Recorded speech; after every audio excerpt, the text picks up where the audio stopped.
Marcher, parfois plus de 30 km par jour. Sur la route entre Rome et Paris, Jérôme Kerviel se vide l'esprit, dit-il, et pense à son futur.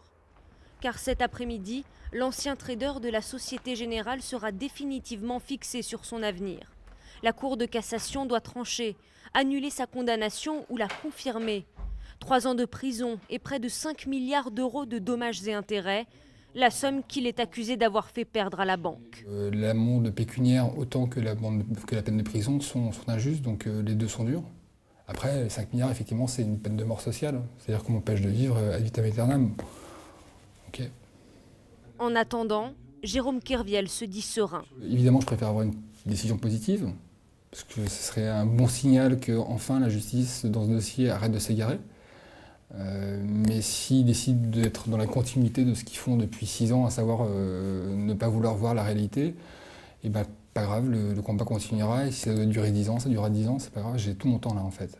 Aujourd'hui, il ne souhaite qu'une chose. C'est la vérité, c'est savoir que la Société Générale était informée de ce que je faisais, et qu'il y avait un abus de confiance, et qu'il n'y a pas de dossier Kerviel. Si la Cour de cassation rejette son pourvoi, Jérôme Kerviel devrait être incarcéré dans les prochains mois.